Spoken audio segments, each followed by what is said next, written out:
Rob Dyrdek's journey from professional skateboarder to television titan is nothing short of extraordinary. For the past 15 years, he has held a remarkable grip on MTV, a billion-dollar entertainment network. Today, about 60% of MTV's programming is dedicated to his hit show, Ridiculousness. This level of dominance is a rare phenomenon in the television industry. At times, Ridiculousness airs non-stop for days without interruption, becoming the network's flagship content. But this wasn't a stroke of luck. Rob Dyrdek is a razor-sharp entrepreneur, having built and successfully sold multiple businesses for a staggering $450. Through a series of shrewd, well-planned business maneuvers, he made MTV reliant on his programming. Once he recognized this leverage, he strategically extracted millions in revenue from the network while using its extensive reach to catapult himself into the billionaire realm he occupies today. Rob's story starts in Dayton, Ohio during the 1980s, where childhood options were limited. For kids like Rob, skateboarding was the outlet, a way to spend countless hours rolling over slabs of concrete with friends. Back then, skateboarding wasn't the lucrative industry it is now. It was a tight-knit counterculture activity, more hobby than career, with small contests and local teams but no large-scale money or fame. Despite the modest skate scene, Rob stood out. A prodigy with an intense dedication to his craft, he dreamed big. He wanted to turn pro and carve out a lasting career on his skateboard. This dream began to crystallize in 1990, when 16-year-old Rob witnessed his close friends, Chris Carter, Mike Hill, and Jimmy George, invest $26,000 of their own funds to create Alien Workshop, a local skate brand aimed at putting Ohio on the skateboarding map. Watching them build this brand from scratch, Rob absorbed invaluable lessons on brand identity and business equity. By 1991, at the end of his junior year, Rob made a pivotal choice. Foregoing his senior year of high school, he moved across the country to California, the heartland of skateboarding, to chase his dream. Alien Workshop offered him a $1,000 monthly salary to officially join their team, marking the beginning of his professional career and securing the brand's foothold on the West Coast. Rob's passion extended beyond skating. Inspired by his friend's entrepreneurial venture, he craved ownership and creative control. In the mid-90s, he founded Orion Trucks, his first start-to-finish business endeavor. Although he's no longer involved, Orion Trucks remains a vibrant company 30 years later, a lasting tribute to his visionary spirit. By 1995, Rob's career gained further momentum with a significant sponsorship from Drawers Clothing, a brand that would later evolve into a global powerhouse. These early moves laid the groundwork for Rob Dyrdek's multifaceted success, blending his love for skateboarding with sharp business acumen that continues to shape his remarkable legacy. Back then, the skate shoe industry was still in its infancy. The shoes available were basically flat, hard slabs made of rubber and canvas, offering little comfort or support. Skaters often had to choose between wearing Nikes or athletic shoes for everyday wear and settling for these subpar shoes during skating sessions. Rob Dyrdek spotted this glaring gap in the market. Night after night in Pacific Beach, San Diego, he tirelessly engineered a shoe that would prioritize both comfort and high performance. This dedication gave birth to the Dyrdek 1. When it finally hit the shelves, it was an extraordinary hit. By just 21 years old, Rob was pulling in about $300,000 annually from royalties on his shoe designs alone. Though wildly successful, he hadn't yet become the mainstream pop culture figure he was destined to be. As Rob moved into his mid-20s, his interests began to scatter. He launched various ventures, including a hip-hop record label named PJ's, yet these early enterprises never matched the scale of his later successes. In a pivotal moment in 1998, Ken Block, DC Shoes owner, dealt Rob a harsh blow. They decided not to renew his professional skating sponsorship. Their reasoning was blunt. They believed Rob had peaked as a skater. Instead, they offered him a full-time position designing shoes. This decision cut deep. At 25, feeling betrayed by his own team, Rob's passion reignited with greater intensity. Fueled by this rejection, he became more obsessed with skating than ever before. He constructed a private, cutting-edge skateboarding complex in San Diego called the TFI, the training facility, the forerunner to what would famously become the Fantasy Factory. There, he trained relentlessly around the clock. His effort paid off. In every competition during the next few years, he consistently ranked in the top 10. Impressed by his undeniable skill and commitment, DC Shoes reversed their stance, keeping him on as a pro skater, while allowing him to continue designing footwear. But Rob approached this opportunity with newfound savvy. He revamped his deal, pitching a high-volume design strategy to DC. He would supply as many shoe designs as the company wanted, in exchange for a 2% royalty on every pair sold. With an average retail price of $60, that meant Rob earned roughly $1.20 per pair. At the peak of this deal, he had 35 different shoe models simultaneously available in DC's catalog. His royalties skyrocketed, eventually amounting to seven-figure revenues purely from shoe sales. In the late 1990s and early 2000s, Rob began to craft a distinctive and bold persona. While much of the skate community embraced a low-key, countercultural Hesh lifestyle, Rob flipped the script entirely, living lavishly, almost like a rapper trapped in a skater's body.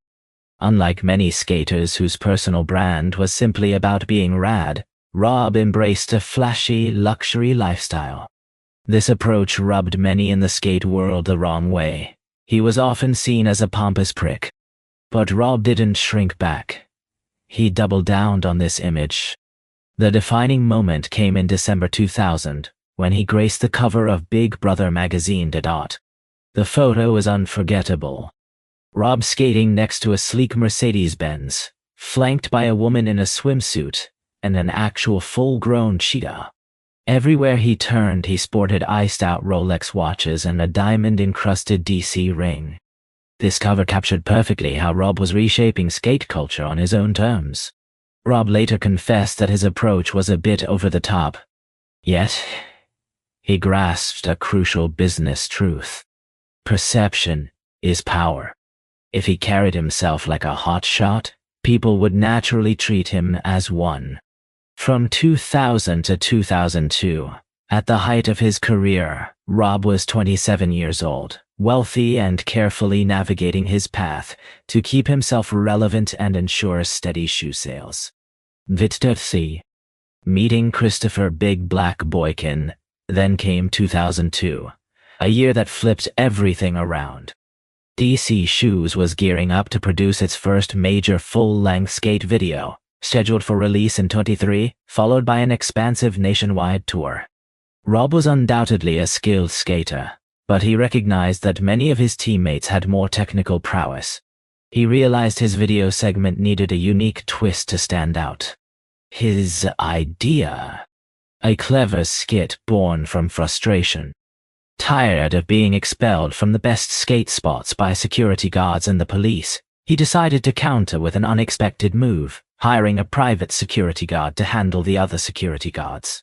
He walked into city events, a security firm in Pacific Beach, asking for their biggest but friendliest guard. Without hesitation, the owner recommended Christopher Big Black Boykin. Big Black put it simply: I have many different responsibilities as Dyrdek's security. My job is to make sure Rob gets to skate. Basically, I handle the dirty work. The connection between Rob and Big Black was immediate and electric. The comedy came naturally as security guards would arrive ready to intimidate a young skater, only to be thrown off by Big Black's imposing presence, quickly softening and backing down. This clever dynamic hit a universal chord with skaters everywhere who had experienced being chased off by cops. But Big Black wasn't merely a temporary hire. He had been running a successful security business for a decade and wasn't financially dependent on Rob. This foundation fostered a true friendship, a partnership of equals. By the spring of 24, the pair was primed to step onto a much larger platform. 7. The European catalyst, Gumball 3000 Spring 2004, marked a dramatic shift in Rob's journey from California's skate parks to the bustling highways of Europe. DC Shoes sponsored Rob's participation in the Gumball 3000, a legendary 7-day, 3,000-mile road rally. This event was less a race and more a grand spectacle, a traveling carnival for the ultra-rich, filled with exotic vehicles, wild parties, and global celebrities. True to his baller image, Rob didn't take the trip alone. He brought along Big Black. Among the star-studded crowd was Ruben Fleischer, a young and eager producer working on a documentary about the event. He was scouting for the most captivating characters on the road. He didn't have to look far. The dynamic between the daring, high-octane pro skater and the charismatic, quick-witted 430-pound bodyguard was irresistible. Ruben's documentary, Gumball 3000, 6 days in May, essentially became an unintended pilot episode for what would grow into a reality TV show. Picture this: Rob careening recklessly through quaint European villages, while Big Black playfully sticks his rear out the window at passing drivers, all while evading international cops. The duo's chemistry was undeniable, marking the beginning of a new, exciting chapter in their story. It all began with Ruben Fleischer, who was the first to suggest, "Y'all should think about doing a TV show together." At first, Rob and Big Black just laughed it off. Rob was fully invested in his ventures like Orion Trucks and DC Shoes, not ready to dive into television. But Ruben had Hollywood connections and didn't let go easily. He shared their footage with Jeff Tremaine, the mastermind behind Jackass and Wild Boys, a man deeply embedded in skate culture through his work with Big Brother magazine. Jeff immediately recognized something special. The unlikely friendship between Rob and Big Black had the potential to bridge the niche world of skateboarding with mainstream entertainment in a way no one had tried before. When the trio finally pitched the show to MTV, the initial reaction was a firm no doa. During the mid-2000s, MTV was dominated by heavily scripted reality shows like The Hills or Laguna Beach, dramatic, tightly controlled narratives. MTV simply couldn't grasp the casual, buddy comedy vibe of two guys just hanging out and being themselves. Determined, MTV attempted to mold them into a structured, motivational program called Rob Dyrdek's Rules for Success. The premise was meant to inspire, but the scripted approach quickly lost its spark. During filming of the first episode, things turned around when Big Black, with his natural humor, went off script and challenged Rob to a spontaneous foot race down a busy street. That raw, unscripted moment injected excitement and authenticity that the producers had never seen before. It was a turning point. MTV finally relented, allowing Rob to steer the show his way. This marked the first time MTV ceded creative control to Rob, a testament to the genuine energy their friendship brought to the screen. Rob's business acumen shone even before the show aired. He hadn't just set out to become a paid TV star. He wanted to leverage the platform to boost sales of products he already had stakes in. Drawing inspiration from Bam Margera, whose hit show Viva La Bam made him outsell even Tony Hawk in skateboard sales, Rob knew he had to prepare for his own surge in popularity. He went back to his sponsors with a bold proposal: lower upfront payments in exchange for higher royalties. For example, with Alien Workshop, he reduced his monthly salary from $5,000 down to $2,000, but increased his royalty per board from $2 to $5. He also negotiated a 10% royalty on a special Stan Smith-style shoe with DC Shoes. When Rob and Big premiered on November 2, 2006, it was an instant hit, drawing 4 to 5 million viewers per episode. Fans adored their unpredictable escapades, from buying a mini horse to keep their dog company, to attempting time travel, to forming a fictional R&B group. As ratings soared, so did Rob's earnings. DC Shoes, valued at $80 million when Rob started, skyrocketed to a $500 million global brand within a few years, largely thanks to Rob's consistent on-screen presence wearing their products. However, by the end of season 3, the dream job began to show cracks beneath the surface. Being part of the show turned into a nightmare for Christopher Boykin, known as Big Black. What the world saw was two best friends having a blast on screen, but behind the scenes, it was a grueling reality. 13-hour filming days stretching on for months at a time. Though the show was named Rob and Big Black often felt more like a sidekick than an equal partner.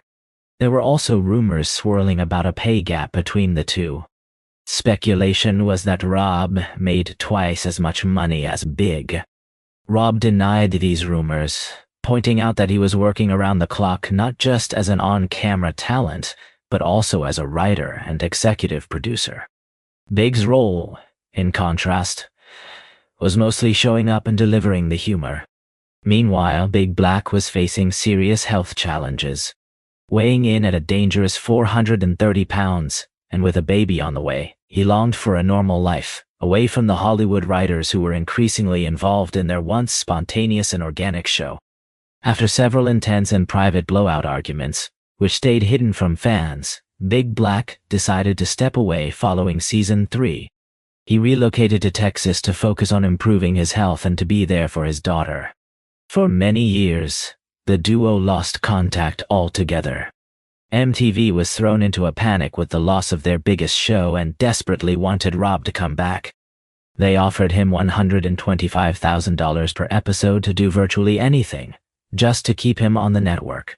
Rob, then 34 years old, recognized the advantage he held.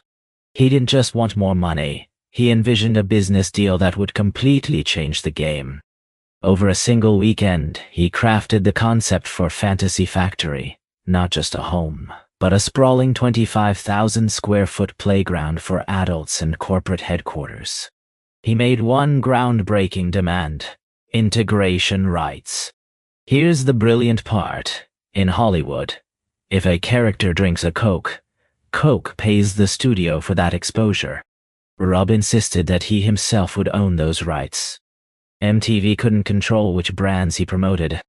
This gave Rob the freedom to use the show as a platform to build his own ventures like Street League Skateboarding, SLS, and Wild Grinders without having to share advertising revenue or profits with MTV. Taking things further, Rob acted as his own agent. He negotiated directly with major companies like Chevrolet, Microsoft, and Monster Energy. His pitch was, "I'll do a stunt in your car on MTV, but you also must fund my private skate park projects." In essence, he was leveraging MTV's production budget to build his own personal real estate and business empire. While Fantasy Factory flourished as a high-energy branding machine, Rob was already plotting his next big move, one that would come to define the modern MTV era. In August 2011, Ridiculousness premiered. On the surface, Ridiculousness was simple, almost lazy in concept. Rob sits on a red couch alongside two co-hosts, Chanel West Coast and Sterling Stilo Brim, and they watch viral internet clips. Think of it as a modern take on America's funniest home videos tailored for the YouTube generation. But the genius was in the business model. Unlike Fantasy Factory, which demanded hefty insurance costs, stunt crews, and costly shooting locations, Ridiculousness was incredibly cheap to produce. Entire seasons could be shot in just a few weeks inside a single studio. For MTV, this made Ridiculousness the perfect filler content, low cost with high viewer engagement. The show premiered to wide popularity, setting the stage for a seemingly endless production run and solidifying Rob's place as a savvy businessman in entertainment. The show drew in an impressive 3 million viewers during its debut, marking the largest launch in MTV's history at that point. Rob Dyrdek negotiated a salary starting at around $140,000 per episode, but the real financial boost came from sheer volume. Because Ridiculousness didn't rely on a linear storyline, MTV had the flexibility to air reruns in any order, at any time throughout the day. This approach created what you might call a zombie viewership. People would leave the TV on MTV while going about their daily routines or scrolling through their phones, and Ridiculousness was always playing in the background. 30. The master of integration. Street League and Wild Grinders. During the years of the Fantasy Factory, Rob capitalized on his integration rights to develop two of his most successful ventures. First, Street League Skateboarding, SLS. Rob felt that professional skate competitions lacked the organization and excitement found in mainstream sports like the NBA or NFL. To change that, he used MTV as a platform to broadcast the creation and rise of Street League. Viewers got to watch everything: the meetings, the building of venues, and the signing of top skaters from around the globe. This exposure effectively gave SLS millions of dollars in free advertising, positioning it as the premier skateboarding competition worldwide. Second, Wild Grinders. Rob wanted to directly connect with a younger audience, so he created both a toy line and an animated series inspired by his childhood skate crew. Instead of purchasing costly advertising spots on Nickelodeon, he cleverly used Fantasy Factory to reveal the behind-the-scenes story of building the Wild Grinders brand. Eventually, the show found its way onto Nicktoons, generating substantial additional revenue. Every time Rob donned a young and reckless shirt, his cousin Drama's brand, or mentioned Monster Energy drinks on camera, he bypassed traditional advertising entirely. In those moments, he was not just the star, but also the owner and the advertising agency all at once. 14. The mercy of the network. By 2014, Rob Dyrdek was ready to step back. At 40 years old and a multimillionaire, he was growing weary of the relentless grind of being a television personality. His ambitions had shifted toward focusing on his new venture creation studio, the Dyrdek Machine. However, MTV was in turmoil. Many of their flagship shows, such as Jersey Shore, had ended, and attempts at launching new reality series were falling flat. Network ratings were plummeting, except when Ridiculousness was on air. Rob recognized that he held significant leverage over the struggling network. Capitalizing on this, he negotiated a deal that would become the most lucrative of his career.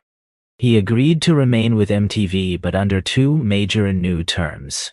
Production ownership. His own company, Superjacket Productions, would now produce the shows. This meant Rob earned income not just as the talent but also as the writer and as the production company owner, capturing overhead and profits that typically went to the network. The 60% dominance strategy. Both Rob and MTV acknowledged that Ridiculousness was the network's lifeline. They devised a plan to air marathon blocks of the show. By 2018, Ridiculousness accounted for over 60% of MTV's total airtime. 8th, TV.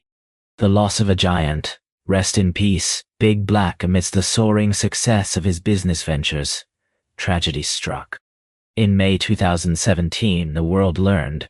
The skate and entertainment worlds were rocked by the heartbreaking news that Christopher Big Black Boykin had died at just 45 years old, the victim of a heart attack. This loss struck deeply, especially since Rob Dyrdek and Big Black had a complicated history. Though they had fallen out years earlier, something remarkable happened in 2011 during a special episode of Fantasy Factory. They set aside past grievances and rebuilt the brotherhood that had sparked their adventures in the first place. Rob later shared his heartfelt tribute, saying, "I'm so thankful we were able to heal our friendship. My heart is broken. I'll miss you forever, Big." Big Black's legacy shines brightly as one of reality TV's most magnetic personalities. His passing reminded Rob that life's true meaning goes beyond the relentless hustle. It's about the impact you leave behind. Moving forward from his television fame, Rob evolved into what he calls a Zen entrepreneur. He adopted an ultra-precise lifestyle, meticulously tracking everything from his sleep patterns to body fat and optimizing his workflow with almost mathematical exactness. Then, in 2020, he pulled off the most significant business move of his career. Rob sold his production company, Super Jacket Productions, now part of Thrill One Sports and Entertainment, along with assets like Street League Skateboarding and Thrill One. The total valuation was in the hundreds of millions, with Rob himself reportedly walking away with around $450 from these exits. His savvy approach was clear.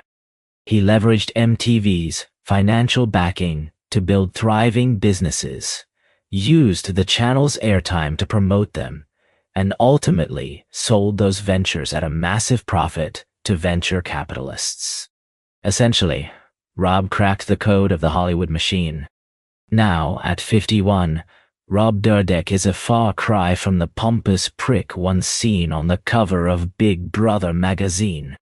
Instead, he's a composed, thoughtful, and extraordinarily wealthy husband and father.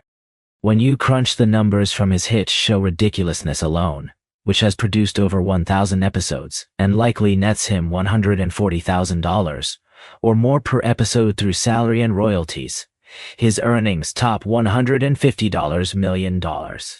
Add to this his lucrative business sales and real estate investments, and he's confidently standing at the brink of billionaire status. Rob's story proves a powerful lesson. You don't need to be the top athlete worldwide to come out on top. What matters is being the smartest person in the room. From skateboarding as a simple hobby, he crafted a Trojan horse that allowed him to conquer a media empire worth billions. His own words sum it up best. I didn't want to just be on TV. I wanted to own the TV. And he accomplished exactly that.